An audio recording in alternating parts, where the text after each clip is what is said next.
Shalom Bapak, Ibu, dan Saudara yang dikasihi Tuhan Yesus. Selamat berjumpa pada renungan hari ini. Saya mengucapkan salam sejahtera buat Bapak, Ibu, dan Saudara di mana saja berada. Damai dan sukacita oleh Roh Kudus melimpah dalam hati dan kehidupan Bapak, Ibu, dan Saudara. Tema renungan hari ini berjudul supaya kamu teguh. Ayat renungan kita hari ini terdapat pada Kolose 2 ayat 4 sampai dengan 5. Tertulis demikian. Hal ini kukatakan supaya jangan ada yang memberdayakan kamu dengan kata-kata yang indah. Sebab meskipun aku sendiri tidak ada di antara kamu, tetapi dalam roh aku bersama-sama dengan kamu, dan aku melihat dengan sukacita tertib hidupmu dan keteguhan imanmu dalam Kristus. Bapak, Ibu, dan Saudara yang dikasihi Tuhan Yesus, pada ayat bacaan kita hari ini memperlihatkan bagaimana dalam surat yang ditulis Paulus kepada jemaat yang ada di Kolose memperlihatkan bagaimana kekhawatiran dalam diri Paulus terhadap orang-orang yang mencoba menyesatkan jemaat yang ada di Kolose dengan berbagai kata-kata indah. Terlebih ketika Paulus tidak ada secara fisik bersama dengan mereka, sehingga satu-satunya cara ialah melalui suratnya. Ia memberikan nasihat kepada jemaat di sana untuk tetap teguh di dalam iman mereka, walaupun banyak ajaran-ajaran sesat yang datang kepada mereka.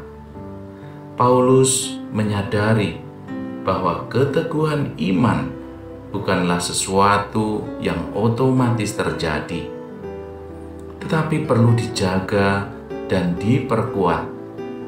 Dalam konteks kehidupan jemaat Kolose, mereka diharapkan dengan ajaran-ajaran yang tampak menarik dan logis, tetapi sesungguhnya menjauhkan mereka dari kebenaran Kristus. Paulus menggunakan kata keteguhan di dalam bacaan kita hari ini. Kata teguh dalam bahasa Yunani yaitu stereoma, yang berarti berdiri kokoh atau tak tergoyahkan. Hal ini mengandung makna bahwa iman yang teguh adalah iman yang didasarkan pada kebenaran yang tidak berubah. Keteguhan iman sangat erat kaitannya dengan pemahaman yang benar tentang Kristus dan karyanya.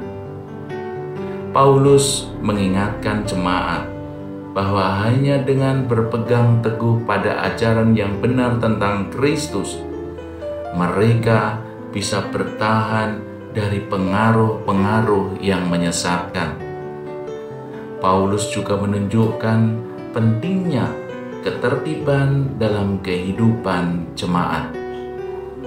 Ketertiban bukan hanya soal struktur organisasi, tetapi juga tentang keteraturan dalam hidup rohani secara pribadi.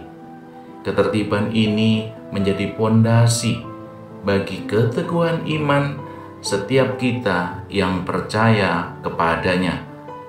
Dengan kata lain, iman yang teguh adalah hasil dari disiplin rohani yang teratur dan konsisten. Bapak, Ibu, dan Saudara yang dikasihi Tuhan Yesus, sebuah pohon yang tumbuh di tepi sungai. Pohon ini besar dan kuat, dengan akar yang dalam menancap ke dalam tanah, mengambil air dari sungai untuk mempertahankan hidupnya. Pohon ini mengalami berbagai badai, angin kencang, dan perubahan cuaca. Namun karena akarnya yang dalam dan kuat, pohon itu tetap berdiri kokoh. Begitu juga dengan kita sebagai orang percaya. Ketika kita berakar dalam Kristus, menerima air kehidupan darinya, dan hidup dengan disiplin rohani yang teratur, kita akan tetap teguh meskipun ada badai kehidupan yang mencoba menggoyahkan iman kita. Teguhkanlah imanmu dalam Kristus, dan jangan biarkan kata-kata yang menyesatkan menggoyahkan sedikit pun. Seperti pohon yang kokoh di tepi sungai, kita juga dapat bertahan dan tetap teguh dalam iman kita. Amin.